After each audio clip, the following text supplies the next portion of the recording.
Booyakasha! The Brooklyn Nets come out to play 129-100 dominant statement game victory on the Philadelphia 76ers home court. The stars Kevin Durant and Kyrie Irving shined in this one, and we're going to break it all down right after the theme music.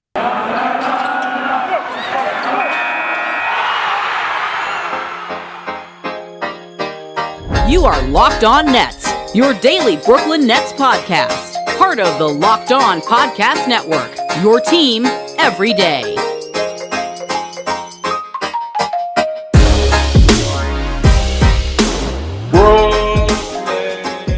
Brooklyn, yo. That's right. It's the Locked On Nets podcast right here on the Locked On Podcast Network. It's your team, the Brooklyn Nets, every single day. He's Doug Norrie. I'm Adam Armbrecht. Thanks for making us your first listen. Dougster, if you needed it, you wanted it, you had to have it. The Brooklyn Nets showed up and showed out. Checking the notes real quick here. Yeah, that about sums it up. Brooklyn dominates in Philly. Oh my gosh! Well, Nets held up there under the bargain. That's what. And if you can't hear it, Adam held up Nets World. If you're listening on the podcast and not over on YouTube, yeah. Look, the Nets did everything they had to do. This was the game of the year from a regular season perspective. We talked about that heading into it, just around like how much was going to go into this, all the storylines, everything that was on the table for both teams. It's just really the game had everything. The Nets, they put their stamp on it. Philly didn't, and this ended up being an absolute blowout. I'm fine with it. Like if I can take the fourth quarter off for my nerves and just know that it's over, that's totally fine with me. Nets absolutely crushed them. We'll go through all the pieces, but man, like if the Nets ever needed a game, like a game, if they ever needed just one thing here for this cluster F of a season that this has been so far, like for it to go into Philly and just completely dismantle a fully healthy and realized Sixers team in the exact form that they want it to be, and to crush them, I'll take it, man. That was awesome. I'm telling you, we talked about practicing patience. Let's just get ourselves healthy, get to the play-in game. And inside of that, this is what the Brooklyn Nets fan base has been waiting for, though. Just give me this game that reestablishes the Brooklyn Nets are a title contender this season. And there's no two ways about it. That's exactly what they went out there and showed you. Kevin Durant was demonstrative throughout this game. Kyrie Irving showed right back up coming off his 50-point performance.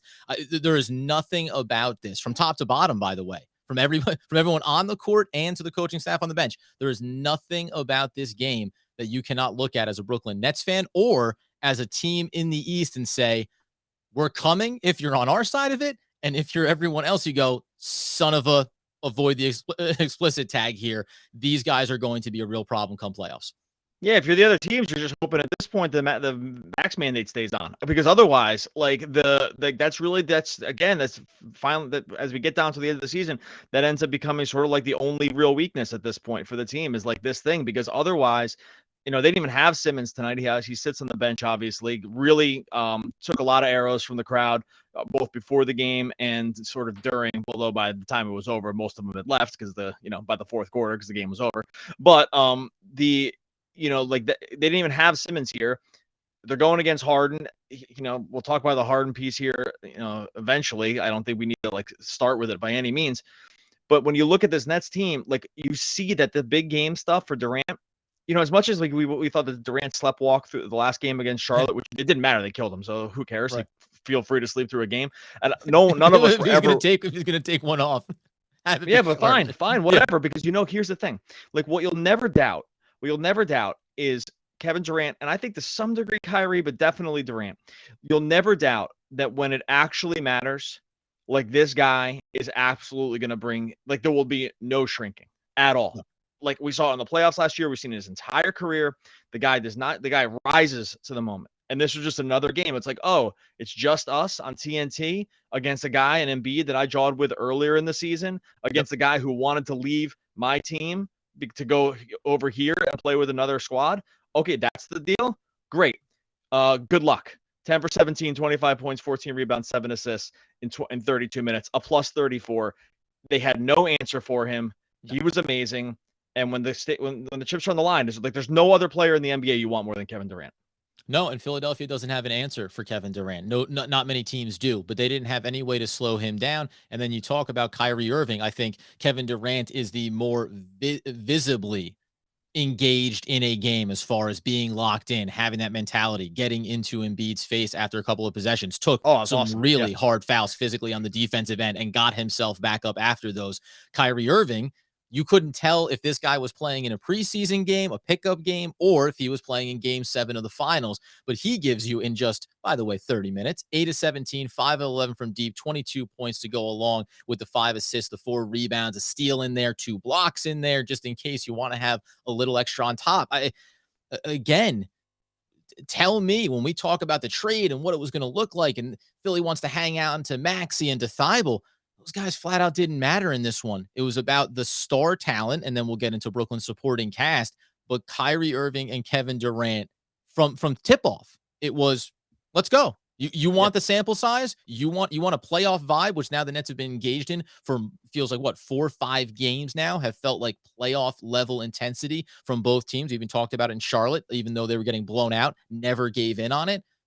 Kevin Durant, like we said, they need to be locked in. Kevin Durant and Kyrie Irving are locked in for the remainder of this season, knowing what's on the line getting into those playoffs.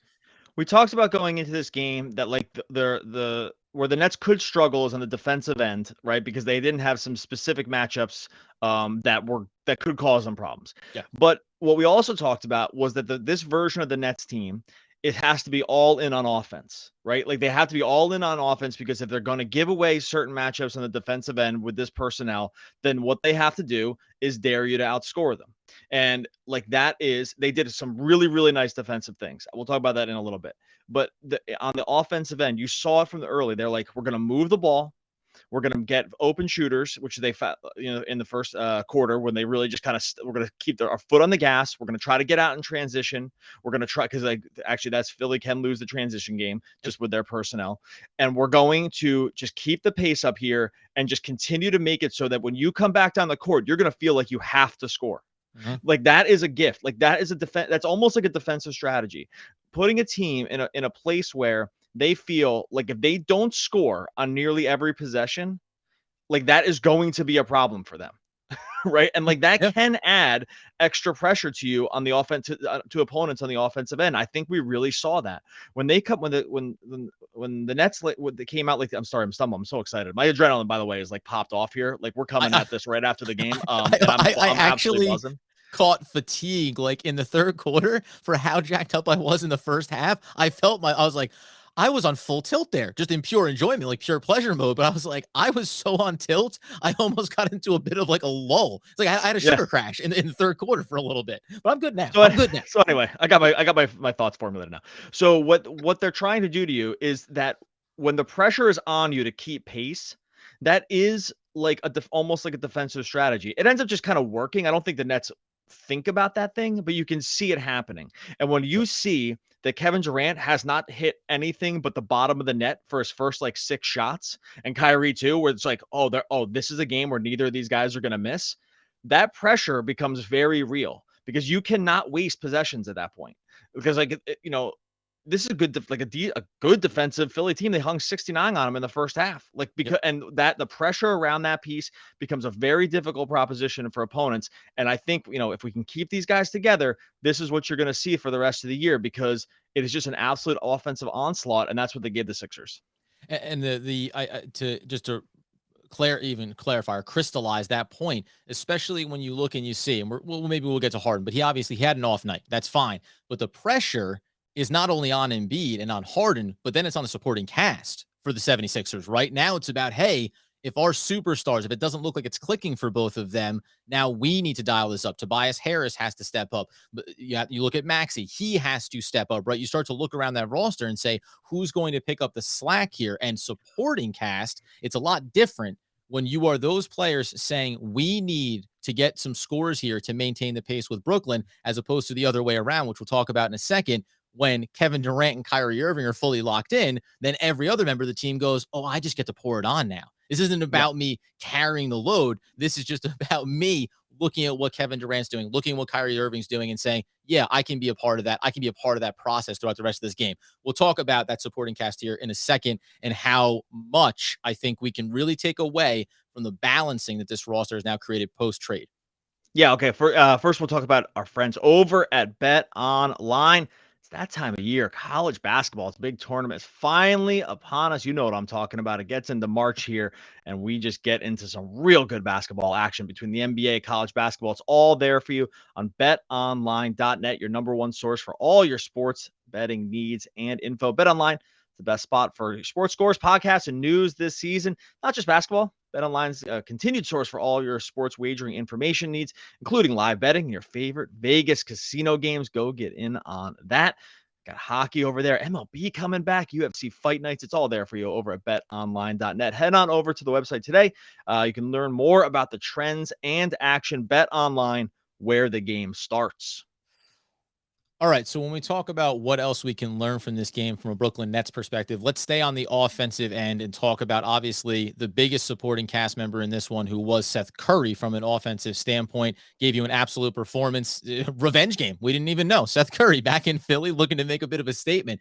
He comes in there and really pours it on, giving you 10 of 14, 4 of 8 from beyond the arc, and 24 points in just 27 minutes of action. By the way, probably worth mentioning that he also had 5 steals. And this is where we talk about the feeding off of the energy effect here. But just from him alone, again, you still don't have Ben Simmons and what he can bring to this team. The fact that Seth Curry is not a player, for whatever we think the validity of Joe Harris and the spotlight of the playoffs, Seth Curry likes it. Like, Seth Curry wants some of these big moments. And obviously it's easy when you have Kyrie and Kevin Durant there on the court with you. But this dude rained it down. And there were points here when you had Kevin Durant and Kyrie off the floor that you still got to say, Seth Curry can pick up this scoring for us here. And then we can get into even Dragic, even Patty Mills, and even Bruce Brown on the offensive end. It was, again, collective effort that helped bury the 76ers early in this one. Yeah, again, this is what you need from this team. They're undersized. He's an undersized 2 guard, basically. And when they're playing, and when those 2 guys and Bruce Brown, we talked about this yesterday, they are going to have defensive problems on the other side if the other team's going to want to take advantage of it.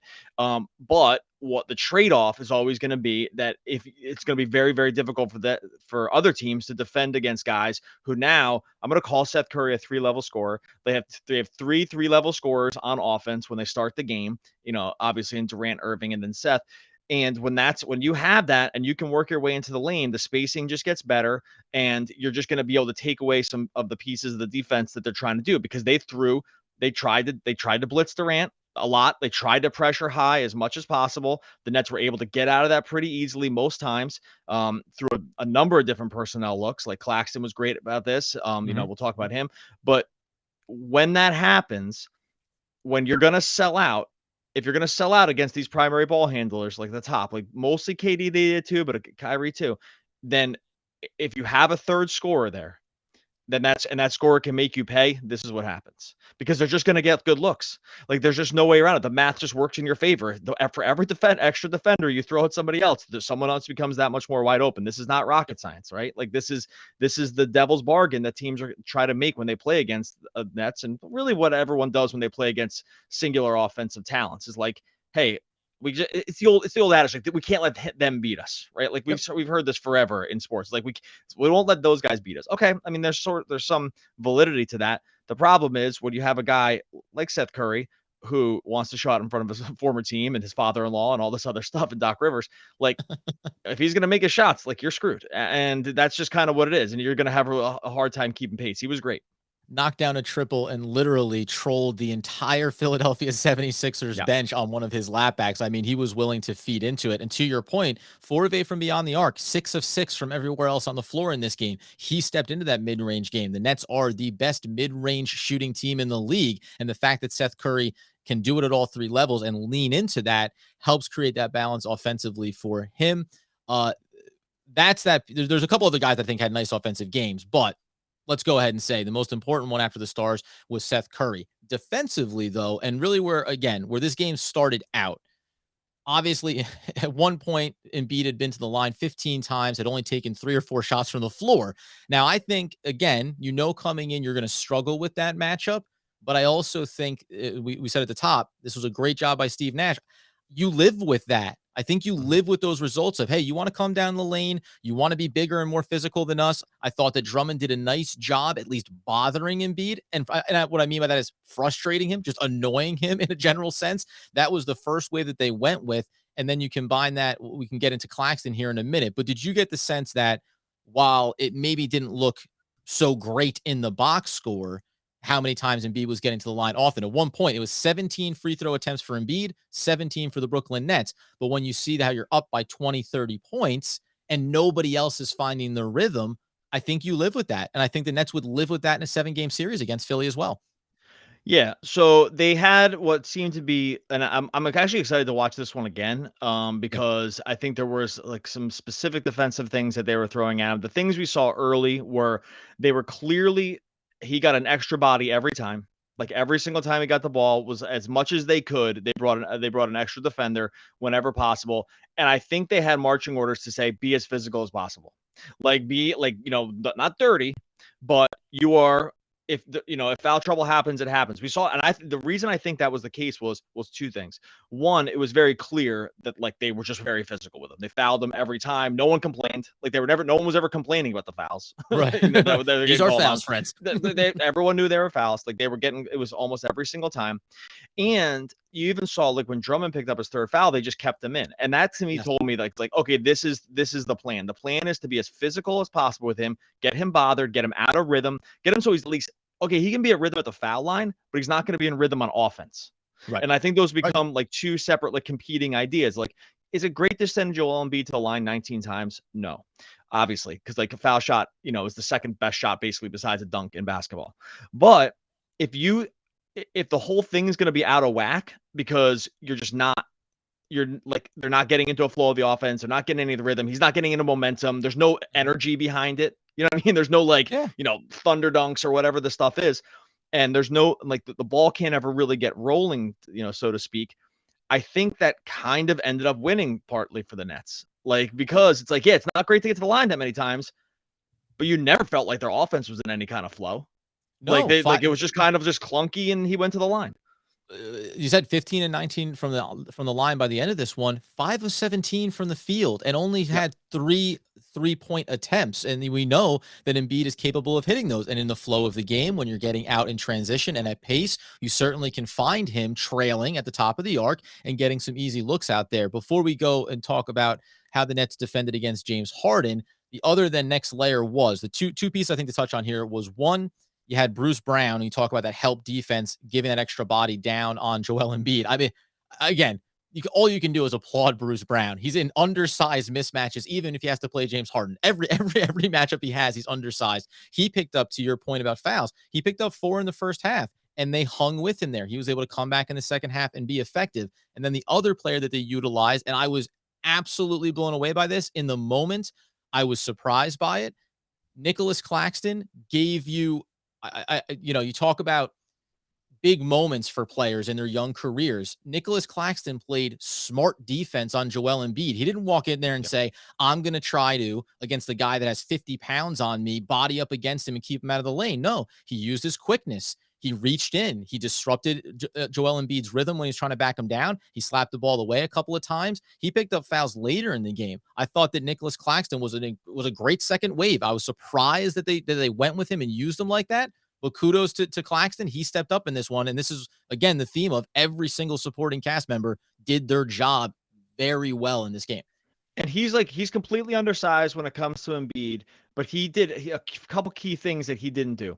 One, he did not fall for Embiid's rip-through move, which he just tries to get fouled every single time on. He brings the ball low and he brings it back up, and he's just asking you to go take a swipe at it. Like, because he's like, I'll never lose it. Like, the ball, I'm huge. The ball will never come out of my hand in this move. Like, even if you hit the ball, nothing's going to happen. I don't intend to shoot it. Like, I'm not trying to shoot it. I'm going to rip through, and you're going to try to, it's going to tempt you into going for the ball. And you saw it happen multiple times. And there was like one sequence where he did it I think it was 3 times to Claxton, and Claxton didn't go for it all 3 times. He just stood his ground. He just stood there and said, do it. And he didn't, and he did the rip move and he never shot. Right. Like, Take the shot. Take the shot. We'll give you. I'm giving you the shot. Take it if you want it. And he and was it was like looking for the those foul. little things, that like kind of ended up winning the game. Like there was, and we can talk. Well, we're going to talk about Bill Parker in a second here, but like because I want to talk a little more about Claxton's game. No, of course. But that was just another example of right. Like they had a plan. It was like, hey, Drummond, you guys are going to be very physical. Bruce Brown, you're going to flash, and just if you pick up your fouls, you're going to pick up your fouls. Swat at the ball, go for stuff, make it so he can't get easy shots off. And then you're right. That second wave where Claxton came in and frankly played like one of the best games of his career. That really kind of like ended up sealing the deal. Fouls were part of the strategy in this one. We're going to get into James Harden's game, how the Nets approached defending him and kept him off of his rhythm. Again, nothing but praise for this one for the Brooklyn Nets. But as Doug said, first we got to tell you about our friends over at Built Bar, because you know the Brooklyn Nets were jacked up on these bad boys. I was jacked up on these bad boys watching this game. We know if you want to be healthy, you want to have a good diet, you got to make Built Bar a part of that process, because not only are they covered in 100% real chocolate, they're also incredibly healthy. Let's talk about those stat lines. When you look over there and you know you're picking up just 130 calories, only 4 grams of sugar, 4 grams of net carbs, and 17 grams of protein. You think about those ugly candy bars you see at the store, they're going to hit you with 240 plus calories. They're also going to hit you with over 30 grams of sugar. No, thank you, friends. Not only these great tasting bars, but also the new puffs. These are protein infused, first of their kind marshmallow. Delicious, tasty, again, 100% real chocolate, good for you, and giving you that delicious boost. You head over to, by the way, built.com, where you can try mint brownie, coconut almond, and new for this month, white chocolate cookies and cream. They're all delicious. New flavors come out all the time, and they are, of course, good for you. So, last point on Claxton before we start to dive in a little bit here on what we saw from not just defending against James Harden, but how the Nets use different personnel to defend against him as well. Yeah, so Claxton, a couple key things that he did. We don't have to spend too much time on this because we kind of mentioned it already, but he was excellent on defense. He was able to hold up against a matchup that really he shouldn't be able to hold up most times against. Most people can't hold up against Embiid. Like you're just hoping to slow him down. I think, like we said, that was mostly the marching orders. But man, he did everything right on offense too, because when he's able to make quick reads out of the short roll, like when other guys are getting blitzed, he becomes super dangerous. He made 3 excellent passes out of the short roll that ended up that were the exact right reads to the corner at the time. Twice he finished going into traffic with his right hand. Like that is something like those. Okay, he's got it all going because he got into traffic, had bodies kind of thrown at him, was able to kind of pivot midair or shift midair and finish with his right hand. That's a really great sign too. Like he was so confident. It's funny about what happens to him. He was so confident. I think that like everything sort of just ended up clicking, right? Like he's confident that he's going to make the shot if he needs to go to the rim. So therefore, I think it actually breeds this other confidence to make the other plays that are correct, right? Like then there's no hesitation. When there's no hesitation in his game, like that is a really dangerous thing for them to have. So anyway, I thought kudos to him. Like it won't show up in the box score for him because all these superstar guys and Curry and all this stuff, and that should be the hierarchy. Like that's how they won. But man, Claxton was so important. And the Harden thing, I mean, what did you see? Like I thought, I mean, it wasn't all just shrinking in the moment from Harden. No, it was a little bit. No, he does. He doesn't mind doing it. He doesn't mind doing it. If you give him the chance, he wouldn't hate doing it. No, listen, we talked about it when he was a Brooklyn Net. This was the concern you had around James Harden of does he have the consistency? All the things we talk about with Kevin Durant and Kyrie Irving and showing up in the big games when it matters most, there is a question mark there for James Harden. Now, there's a version of it where when Joel Embiid is in full go mode and some of the other supporting cast is doing it, we said it when he was in net. He doesn't have to be dropping in the buckets. He also does need to be hitting some of his shots when it actually matters, especially early on in this game. From a defensive standpoint, I again thought the biggest thing that when we talked about it coming into it on the last episode was, well, Harden has size on every single guard that you're going to look to put against him, including Bruce Brown, because I think they're about the same size, if not a little bit of advantage to Harden. But the difference here was, at least to start defensively, was Harden can't get past any of these guys, though. Kyrie Irving is quick enough. Seth Curry is quick enough on a switch. Even Bruce Brown is quick enough on a switch. So the first thing that they were able to do was not get into those blow-by looks getting at the rim. And James Harden, again, for how we talked about it when he was in net, He wanted the foul calls. There weren't a lot of fouls to be had there, and he was looking for the contact, not getting those calls early. And then the Nets were just able to keep them out in front of him. And I'll put a feather in my own cap here. I know that he's hit a good percentage from beyond the arc, but that is not the first part of his game. And it's a part of his game that he likes to fall in love with. And the Nets forced him, I think, into that where he settled. That's settling. If you're the Brooklyn Nets, you won that matchup because you forced James Harden to settle for perimeter shots, and then they're not going down. All of a sudden, his game starts to diminish very quickly on a single game size sample. I can't believe he took 17 shots in this game. Like I was not following like the box score like along these lines during the game. I am floored that that he had that many shots in this one because it was so non-existent that to the point of like just it was so easy to forget. Like these are the most forgettable 17 shots I've seen James Harden take like maybe forever. And I thought that they did a really nice job of bothering him in terms of trailing defense. I think this is another thing when I go back and watch this one. This is the other thing I just want to make sure I'm totally correct about because I'm pretty sure I am. Was that the trailing defense on him once they brought help? Like the help never really was to keep two guys in front of him. There was to keep one guy in front of him and then one guy behind him to make sure that like nothing got like that he wasn't able to pivot and move like to kind of just bother him from behind is what I'm trying to say. Well, so go ahead. To your point about you keep that guy in front of him, and because Harden likes to stay on the ball and likes to work the dribble and to find his spacing here, the pestering secondary defender from behind is where he got himself into a lot of trouble. The Nets picked up some fouls in those situations, but they were also able to be disruptive. And there's I'll finish your point first, but there was a key moment in the second half of this one that really, I think, demonstrated how effective the Nets were able to be against him. It was mostly just that. It was mostly just that, like it wasn't your conventional, like, hey, we're gonna bring two guys high to make sure and see if you can split them. You know what I mean? Like to see if you can split the defense, or if you're gonna try to pass out of it. It was like it was almost like a mirage. It was like it's gonna look like you're gonna be able to do the thing that you want to do, except that when you get to your spot, what you're gonna find is this guy's still in front of you. There's a little bit of help underneath, like with guys like Drummond, and there's like someone a little bit trailing you that's gonna make it so you can't even reset. Right. So like all of a sudden you're just sort of surrounded, and not in a conventional sense, but like I think those things like really bother him. That's why you never saw it was another piece of why you never saw Philly at all in any kind of flow of an offense. Right. And by the way, if you've watched these guys play at all, like this team was nothing but in a flow of offense. They've been in flow. Oh yeah, like they've been killing people for the most part. They lost one game in there, but like they just never had any of that. And I think there was a strategy. Like I think that was a specific thing. We didn't talk about Nash at all, but I think there was a clear plan like to how to be disruptive for these two guys, and like literally even Maxey is like, you guys want to do it, like go ahead, but these two guys are not going to kill us. It's going to make it very, very difficult for you over the course of this game. The last piece on that defender from behind, I think the difference there is too, you cut down some of the outlet options for James Harden as well, because you can still be shading if he's playing up out on the left wing and he has the dribble. You can still be shading towards the top of the arc. You can still be cutting off a passing lane and then biting down on him. It's almost akin to what we said about Embiid, right? Having a guy that's going to reach down into the lane and give the little assist. You're doing it in a different way out there on the perimeter, but it ended up being just as effectively. And I'll forget the two defenders that were on him, but there was I think a culminating moment that was representative of what they did to Harden, where in the second half, they trapped him. Eventually what it was that little help defense from behind, and then they pinned him down in the left corner. Now he ended up barely getting that ball out of his hands. It got around to the far side, and Tobias Harris hit a last second 3-pointer, but everything about that defensive sequence was a success for the Brooklyn Nets. And it was just the interesting thing I'll say from a defensive perspective for Brooklyn, we know they are not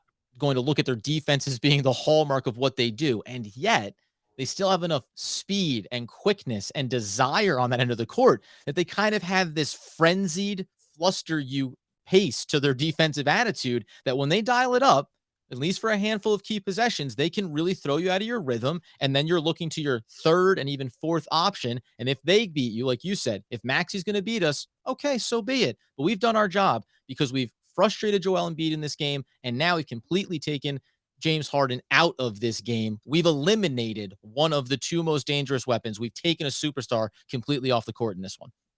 Yeah, they just did. It was a totally complete game. Look, no one's going to confuse the Nets with being some kind of great defense, but they can be acceptable enough when they play like this. Super super high intensity, very locked in. Like just we've talked about before. Like half a defense's effort. Like that's what a lot of it is, and you can just get Kyrie a lot of Irving's energy. given that too, by the way. And you just get a lot of totally. Yeah, so you just get a lot of energy. You get a lot of. We're down. We're just talking over. We're still jacked up. It's all right. Yeah, like that. If that energy and effort is there, it gets a lot easier when things are going well for sure. But that is so much of the recipe, and they had that recipe tonight. And yeah, it's one game, but man, it was a game that they needed this one so bad, and I just couldn't be happier. Effort and energy out there, effort and energy on the Locked On Nets podcast. Listen, sometimes we're going to get on top of each other, but it's all effort, baby. And the results are still good. Straight win. The adrenaline's flowing.